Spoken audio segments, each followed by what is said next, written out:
Hello and welcome to Learn Coding from Scratch, the Ghost Island tutorial. Now, before I get into any sort of what we're gonna do and stuff, I want to quickly give you guys an overview of what this game's gonna look like, so you guys can decide whether to stick with this video or close it. Okay, so there you go. Hopefully the sound's not too loud. Alright, so this is the game. This is just an introductory sort of tutorial, so it has like simple movements. You can use your mouse. Like this is my cursor. I don't know why I went with this cursor, like it's pretty stupid actually. You can use your keys as well. And you have these collectibles that cover how you can... Oh my god, that's too loud. How you can collect items. You also have the baddies. They're kind of moving on a timer, so they change direction on a timer. So if you hit them or like you hit one of the walls, the game resets. I think I should have made the score label bigger. You have the score label at the top left actually, which is 0 at the moment because everything resets. So the idea here behind this game is to like have a look at how we can do movements, how you can make actors like these, like baddies who move by themselves, sort of collectibles, so detecting collision, and also some UI allowing us to have some like display certain sort of text on the screen. Okay, so that's basically what this game is about. We're also gonna cover a bit of tile mapping, so you can see how you can design. This is a Windows version. We can obviously do an Android version or anything, just about publishing it in different, building it with a different sort of API. We're going to cover all of that. Again, if you are in a rush or if you need to learn something really quick, I've been through that a lot of the times during my uni where I have to learn something really fast because I have an assignment due and stuff. This video is not for you, okay? This is going to be a really chilled session. Just going to be going over the absolute basics of how you can get started with Unity Hub, then how you can get started with Unity. So all of the basics would be covered in this tutorial. So please no hate comments. If you want to, if you have a deadline, if you are doing something with rigid body, and you have a project and you need to do something really quick, this video is not going to be for you. It's primarily aimed towards children of age 13, 14, all the way to anyone who's just a beginner and want to get started with Unity. Okay, I remember I started Unity when with coding with Java when I was like, I think 14. My first video that I uploaded here was way back. Anyways. So yeah, that's what it's going to be. This is Unity Hub. This video assumes that you have already installed Unity Hub and also Unity and any sort of text editor that can be Atom, Visual Studio Code, or Visual Studio itself. Okay. So yeah, cross that out. So if you click on Unity Hub, it just opens up the project. If you have other projects, that's going to display here. If not, then well, this is what you will get. There's like empty project. Now, as I said, this is going to be a really beginner's tutorial, so I'm going to cover every single step. So you may or may not know what a Unity Hub is. It's basically, it allows you to, if you go to install, you'd see it allows you to create projects from any Unity version. So I have like 19.2, 19.4, 19.4. All of them installed, some of them with Mac and Android build. Okay, hopefully you guys can download that if you want to. So yeah, that's what Unity Hub is. It just it's like a place where everything is collected, not collected, like stored in one particular place. All right, so to get started, you just press the blue new button. Okay, this allows you to choose a name. We're not doing a 3D game, obviously we're doing a 2D. Just a quick note, as you can see here it says 2019.4.3 F1. This doesn't have to be like exactly this for you, okay? You can use other versions as well. I'm not going to be using anything in particular, anything related or unique to a certain Unity version, okay? So if you have another Unity version, that's okay. It may help, but it's not necessary at all. Right, project name is basically the game name, but you can change the name later. So you can see here I've made it Ghost Island, but I think pretty sure I called this game Pac-Man. So yeah, when you are publishing, when you are exporting it to a Windows version or Xbox version or like any other version, you can choose the name there. For now, I'm just gonna call this one YouTube Ghost Island. Okay. Location is basically where you're gonna store it. Okay. I've actually gone ahead and made a folder. So I'm just gonna choose that. But yeah, this is how you select where you're gonna store the file. And this is really important to know where you're doing it. Okay. I don't want you guys to get off on the wrong foot where you just don't know where your game is stored. So I'm just gonna delete that folder altogether if I can, and that's gonna take quite some time. That's no biggie. So the point is, you make sure that you are creating the project somewhere that you know. Okay, so I'm just gonna select the folder. All right, it's gonna create this YouTube Ghost Island folder in wherever my video is gonna be. Okay, so wherever it's located. All right, so if I press create, Unity will take an eternity. My laptop is not that bad. It's quite a good laptop. It's not a gaming laptop. It's still quite a good laptop, quite a fancy laptop that is. But still, you see, it takes some amount of time for it to load. While it's loading, we can go back and have a look at the game again. So I'm going to turn the sound down. So this tutorial would cover how you can, design levels using tiles, so tile mapping, assets. Okay, none of these assets are mine. Also sound and collision, as you can see there's the background music as well. Oops, that was too fast. Oh no. That one got me. Come on. Okay. So yeah, you would get a taste of how you can build levels as well. So as I said, it's going to be a very beginner sort of tutorial. Please, if you are in a rush, if you want to, if you have an assignment due, or you want to learn something really quick, there are tons and tons of videos on YouTube that are really good. Not gonna lie, there's so many good videos. I just wanted to do something different compared to others. It's gonna be a really chill session for beginners, where I don't really go into one particular aspect. Rather, I just do a project so you have something to show for. But even though it's a project, it's going to be a really simple project. So yeah, just repeating, if you want something really quick, this video is not for you. Okay, it's just going to be a simple video where we learn about every basics of Unity. Okay, as a matter of fact, the first, I don't know how long this has been going. 7 minutes. Okay, so the next 4 to 5 minutes would be, I should have opened my Unity first. Would be about learning, like familiarizing ourselves with the Unity interface. Okay, so how Unity looks. I remember when I started with Unity, it was quite daunting because I didn't know which part does what, and we didn't really have a good tutor, to be honest, at uni. They kind of like they're like, yeah, you guys are on your own, figure this out by yourself. And YouTube obviously helped us out a lot in that regard. I don't know how the introductory videos are on YouTube. I assume they're gonna be good videos, but yeah. Anyways, so if you're starting Unity up for the very first time, chances are this is what you have. Okay, this is what you get. All right. So this section is basically, you can see it says scene. So this is basically where you build. Okay, the main camera has a sort of an area, so length and width. That kind of gets rendered. Okay, so that's what you see when you play. So whatever is outside the game view doesn't really get.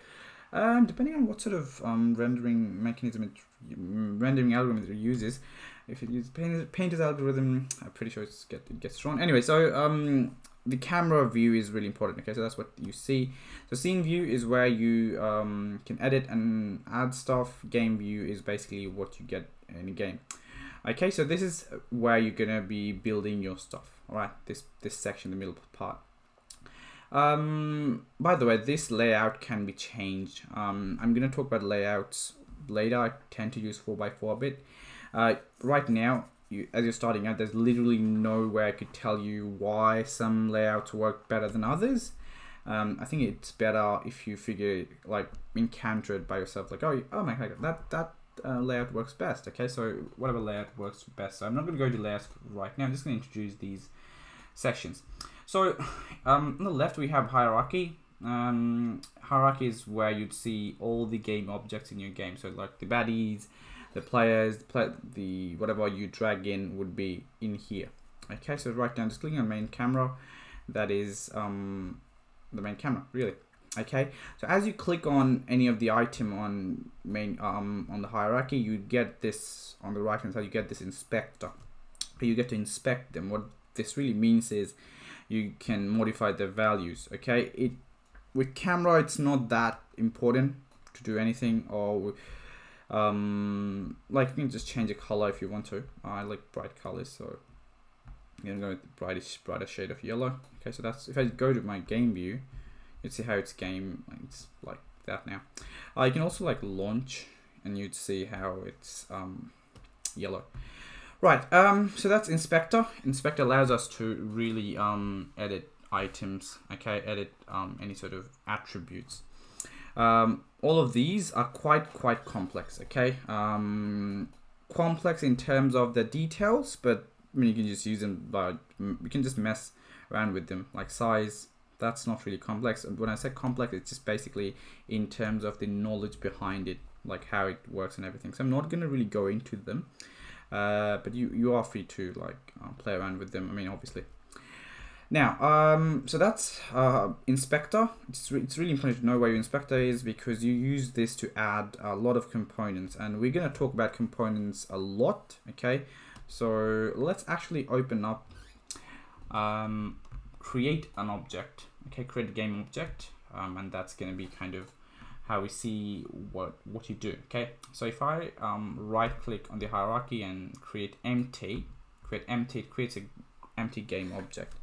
Okay, so whenever you do that, now I have like two objects. One's a main camera, one's a game object. I can just rename, right click and rename.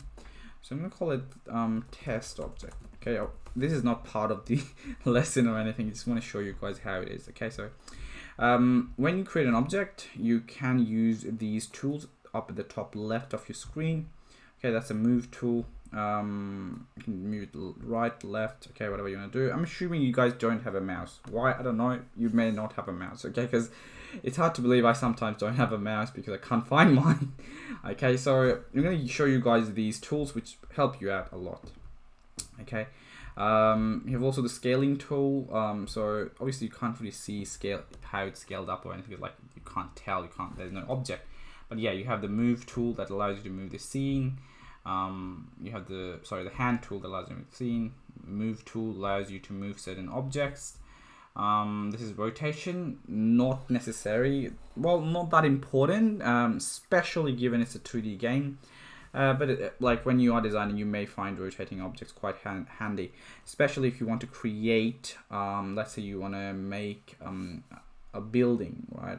Some sort of structure out of simple blocks. You may need to rotate stuff. Okay, and that's what the rotate tool is. This is a scaling tool. This is, I don't know, a rect tool. I don't know what it does. Honestly, I haven't used it in quite some time, so I don't know. Alright, that's about it actually. That's what you mostly need to know. Now, one other thing before I move on. Every item you add, every object you add, game object, they come with this transform component rather. And if I move this using the red arrow, you can see how the position in terms of its X is changing. Okay, so moving to the right increases the value, and moving to the left decreases it. Again, I'm assuming you guys have literally no idea about Unity, and you guys have, let's say, zero coding experience. So I'm going to explain it, break it down like this. And again, I'm not going to say that you're going to find something, if you are even an experienced person, you can find something in this video. No, you're not going to find anything new, most likely towards the end, but no. Okay, so if you are experienced in Unity, please, there are a lot of other videos. This is aimed towards children or someone who hasn't done any sort of coding before. Okay, so it's basically beginner's class. So, yeah, so this green axis, the Y axis, if you use this and take it up, you'd see how the Y is changing. Okay, in this inspector, you can see how the Y is changing. If you bring it down, how the Y is decreasing. Okay, so the reason I'm showing this is because when we do the movement, oops, sorry for that. When we do the movement, I want you guys to have this idea about how it's moving. Okay, so whenever an object is moving to the right, the X value is increasing in terms of its world position. You know what? I'm not going to go into that actually. Different sort of coordinate system. I'm just going to keep it really simple. So the idea is as a character moves, the X increases. As it moves left, the X decreases, going up. The Y increases, going down. The Y decreases. Okay, 0, 0 is basically center. Okay, there you go. So that's where the default 0, 0 is. Anyways, I'm not gonna use this test object really. You know what? Maybe I will just keep it around for showing you guys some other items. What the next thing that I want you guys to know about is this project section. Okay. Now, this game, if you can call it that, this Ghost Island, I think, yeah, we can call it it's an interactive medium with some obstacles and challenges. Okay, so this game, although it's really simple, okay, in terms of its mechanics, it's still gonna have a lot of folders and a lot of scripts. Okay, one very good practice, especially if you are starting out with Unity, one very good practice to have is to order your items. Okay, so in this assets folder or assets section, this is a folder actually. If you go to where this project is, you'd see assets, a folder. Now you want to create, right now we only have a scene folder where you have the sample scene. Okay, I'm pretty sure this is the sample scene. Yeah, so this is a sample scene. I'm gonna rename this, by the way. Quickly rename it. Maybe I'm gonna call it level island 1. Okay, haven't changed. I want to reload.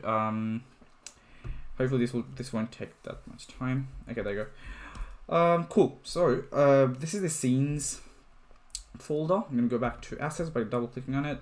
Now I want to create couple more folders. Okay, so one more folder that's gonna be for my scripts. Okay, so all the codes will be added into this folder, and one for the sprites. If you do not know what a sprite is, don't worry, I'm going to quickly give you guys an example really quick. Okay, it's basically what you see on your game or how the character is going to look. Okay, so sprites, we would have more folders later on. For example, we'll have sounds folder, fonts folder. I don't think I added any physics material. Anyways, let's go to sprite folder. Have I deleted it? No. Okay. Oh, I have deleted the. Oh, I didn't. I reloaded, so the thing got the item didn't save, which is a good point actually. We need to save our work every time we add something new. Okay, so in the sprite folder, if you guys can have a look, I'm in the sprite folder. Okay, not in assets, because assets got scenes, scripts, and sprites. I'm in sprites. I'm gonna create a sprite. Okay, let's have a circular circle sprite. Okay, so that's my sprite. Nothing funny, nothing really fancy. Although you can do a lot of items just using your sprites. So I'm going to create an empty item here again. Okay, in the hierarchy, I'm going to create an empty object, and this one going to be my player object. Okay, player. Now, just like before, we do have the transform object. I'm going to set it to 0, 0, and 0 for its position. Rotation is going to keep it like that. Oh, by the way, I should have mentioned, you can also increase the value here. Okay, so if you just left click, go down and up, it can increase and decrease. Same goes for rotation as well, although you can't really see the rotation. Should have gone with other sort of character. Anyways, so sprite. Okay, now this character is invisible. Empty object, by the way, empty objects are quite useful. You're going to see how they are so useful. Not now though, not now. Okay, so what we're going to do is we're going to add a sprite render component. Okay, and this introduces us to the idea of how you can add components to an object.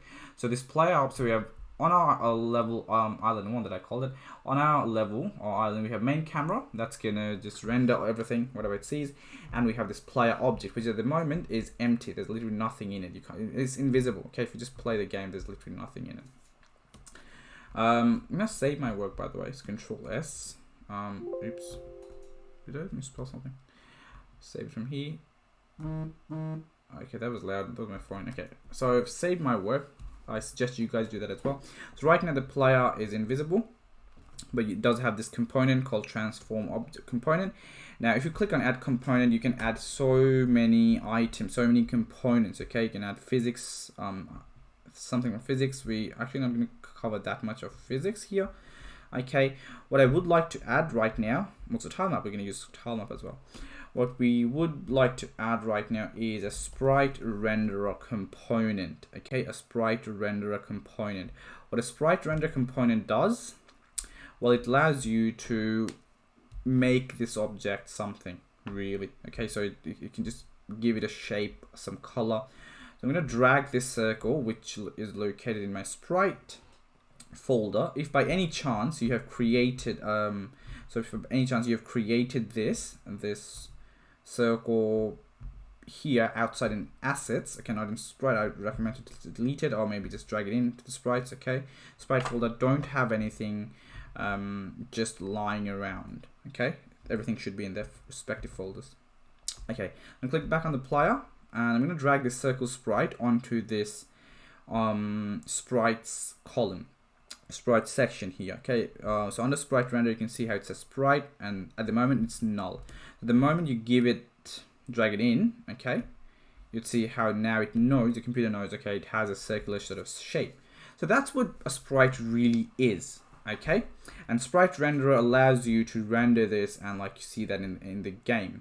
Okay, you can change the color obviously. I'm going to do this. Okay, I'm going to do this now because I'm not going to introduce custom assets until later.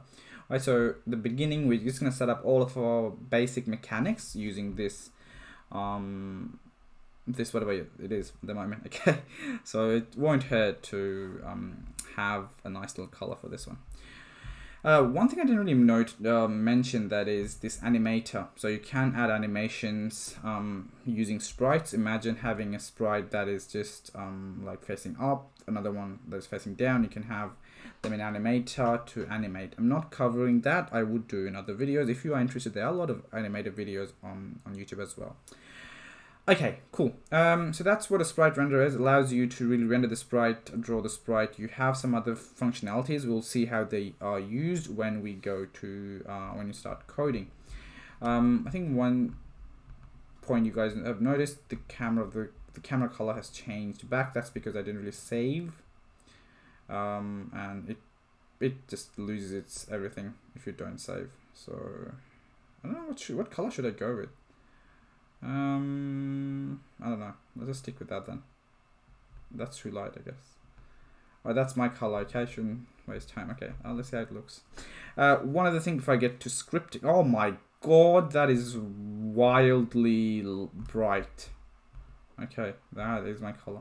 Okay, one other thing that I want to mention is right now, if this is your Unity, if you're using Unity for the very first time, this is not what you see. Your color, the tint that you see on my screen, is not the same as yours.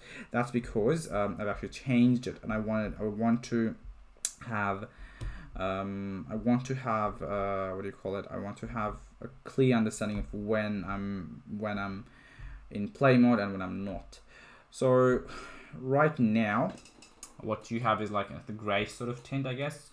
So to change that, you just need to click on Edit and go down to Preferences. And where it says play mode tint, you change it to something more noticeable, something more evident, right? Something more that you can obviously tell that, okay, you want to play mode. I think play is green, so it wouldn't hurt to go the green tint, I guess. Yeah, that can tell. It fucking hurts my, it hurts my eyes. Okay, I'm gonna go with the green, darker shade. Just said Dankeschön. That's German for thank you, isn't it? You know what? That is just not good at all. I mean, it's just even bad. Okay, that's my shade. I don't know why, but okay, that's gonna hurt my eyes. I will figure this out later. Now, what I want to do for the next part is to add a script. Okay, so I'm gonna click on my scripts folder, and let's add a script. So right click and create a C# script. I'm going to call this movement. Now, it is a really good idea to have simple mechanics go into have simple mechanics going to these scripts. What I mean by that is you don't want to complicate one script. So you don't want to have movement, collect, attack, everything in one script. Okay, it really helps you out in terms of debugging and also like in general when you are planning out your scene, planning out your game. Okay, I'm going to double click on the script and it will open up my default editor. For me, that is Visual Studio. It may ask you to choose a default text editor. If you aren't using default Visual Studio, using something else, that's completely fine. As a matter of fact, I'd recommend to use Visual Studio Code rather than Visual Studio. I'm pretty sure it's not free. You can use other text editors as well. As long as you can just edit these scripts, write something in it, you guys are good. Okay. Now, I know you guys may be getting bored at this point. I don't know how long I've been. 26 minutes, holy smokes. Okay, I know you guys may be getting bored, but the thing is, Unity is not... I want you guys to understand every bit that I'm doing, okay? So, what I'm going to do, I'm not going to jump into movement right away. Instead, I'm just going to show you guys the difference between this start and update event. Now, even before I do that, just want to quickly draw your attention to this line here, line 5, that says public class movement mono behavior. Now, every script you add, they are all basically children of this mono behavior. If you have no idea about coding, it won't be making any sense, except only maybe think about like your children inheriting your, like as a child you inherit something from your parents. So mono behavior is like a mother class which by default doesn't really do anything. Okay, it doesn't really do. I say it doesn't really do anything in terms of interactivity. Like you won't really, so you can just go ahead and add the movement script to the player, but nothing will happen. The thing is though, it gives you so many codes to use. Let's say if I do this dot, you can see how many items how many codes it has. Okay, and that's like all built in, and you can use them. Don't worry if you didn't get any of that. Not quite necessary at the moment. I'm just a Java guy. I like Java. I started my coding with Java. As a matter of fact, all of my videos on this, I think I started doing YouTube when I was in high school. Made my first game, I think, yeah, using Java as well. So I like Java, classes and objects. Object-oriented is my thing. But yeah, don't need to worry about that. What we do need to worry about is this part. Start, update, let me show you guys some other sort of events. We have on collision event. I can type that on collision. You guys don't need to type this, by the way. On trigger. Then let's say on enabled. What am I doing? Well, I'm just giving you guys an example of the fact that we have a lot of built-in types from C#. Okay, they provide these built-in types, and Unity knows about them. Okay, that you can use.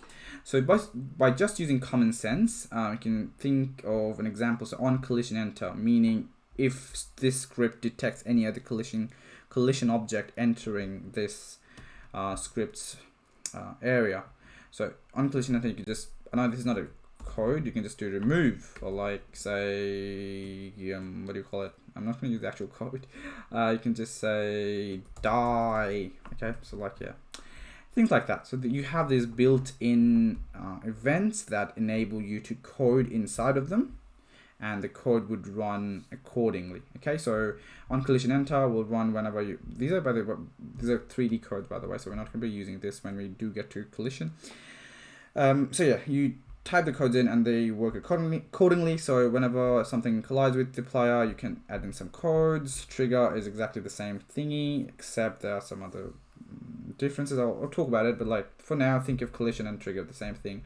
On enable, a bit more subtle here, but like, it's a different sort of event type. What we're going to primarily be using at the moment, so I'm just going to delete all of them, is this update event. Okay, and I'm not going to go into movement right now. Rather, I'm just going to show you guys a quick example that demonstrates the difference between update and start. Other than this comment, it just quite literally says runs for the first frame and runs every frame. Now, frame, hopefully you guys, as you're making a game, you guys obviously are game enthusiasts, so you guys know what frames are. Okay, so you can, hopefully you guys know that they can have multiple, you can have multiple frames in 1 second. Just to demonstrate that, I'm going to quickly do a counter. Don't do this code, by the way. I'm just showing you guys what the difference is. So don't really need to do this code. You can if you want to. Okay, at start counter is at plus. Again, please don't bother writing them up, because this is not going to do anything other than show you guys a point. During play, counter is okay. Counter plus. Okay. So I'm gonna save my script, and that is really important. So if you don't remember the code, the important part here for you to know that whatever you do here, okay, it registers as a change, and you need to make sure you're changing, saving your work. Okay. So that is an important part. So once you have saved, and if you go back to Unity, you'll see how it's circling. So it's basically reading what you have done. You can see it has updated that script. Now, I'm going to demonstrate what frames are and everything, and also show you guys how we need to add components, because right now I've written a script where I have something, okay, just variable, which starts at 0, it prints that value, and then it increments by 1. However, if I launch, nothing really changes. For example, well, the obvious thing is that we can't really move. There's literally no interactivity. This debug though, this debug prints these values to a console. Now, here in console, the very first thing that comes to mind, hopefully for a lot of you, would be a console like PlayStation or Xbox and Nintendo. And that's what console is. It's an output device, really. In Unity though, the console is something that you kind of print to and help debug. Okay, and it's really important to know where console is. So have a look at my mouse, my cursor. Console is right next to project. Okay, so right next to project, you'd have the console, and here you'd see these printing out. At the moment, you have nothing printing out, or although I do have the code, but you don't see anything printed on console. It's not that I don't have the code or I've done something wrong. It's just that I haven't added this script. So in my project, I have this movement script. However, it doesn't belong to any of these game objects. So unless you tell the computer to tell Unity to add it to the component, to the players, it's not going to worry about them. So you can have as many things as you want under your assets folder, but until they're added, for example, the main player was an empty object until we added a sprite, correct? So you can have these items here in your assets, but you won't see any difference until you add them to your game. Now, going back to my main player, you can go to scripts, you can literally drag this over here, add component. But just to show you guys how, in a detailed way how you add it, you just press add component. And movement is a game object as well. Okay, that's what I was trying to get at actually with this model behavior. Kind of failed at that. So movement is now a game object as well. So it gets added to this list. Okay, so it's component. Sorry, so component. So it gets added to this component list as well. Okay, so if you just type of movement, you'd see this script coming up. Okay, that's my script. If I add. So it gets added to the main player. Not on the camera though. You could have added it because, and in fairness, we do code a lot on the camera sometimes to do scripts with it. Script on the camera to do some things on it. Anyway, so I'm gonna save and launch. If I go back to console now, you'd see how the counter is incrementing. I'm just gonna quickly pause. See if I can go back to the start. So you can see how it said at start counter is 0, and then during play counter is 0 as well, then 1, 2, 3, it goes all the way to 11. So 12 is when we move to another second. Okay, so it was all on second 8. On second 9, it moved to 12. So basically, that update function ran 12 times in 1 second. For me, it has run even higher than that. Sometimes it has run 30 times as well. Okay, so that's the idea. Okay, this update function, whatever you do inside the update function, runs. It depends on your computer's refresh rate, really. Okay, and a lot of other things. It depends on how fast, how much memory your computer has at a given point. So it kind of creates a lot of problems for game developers because frame rates, and you have to take frame rates into consideration. Obviously, because you have games that promises for 100 frame rates and like whatnot. Also, like other than promising, you do need frame rates into your calculation. You need to take that into, like that's how you can have a laggy experience or a really smooth experience. So normally you would do any sort of physics code in fixed update rather than update, but we're not really doing anything in terms of physics, so don't really need that. I just wanted you guys to know. Okay, I'm gonna pause here because I need a break. The next section we can actually start making this character move. However, before I do that, please make sure you are aware of the difference between the update and start, and you are 100% clear on how the update function runs differently. So if I launch again, let's see, if I pause, let's see how many times the update ran this time around. So 1, 2, 3, 4, 5, 6, 7, 8. It kind of is, so it was slower this time. It ran 12 times, but like, yeah, 11, 12.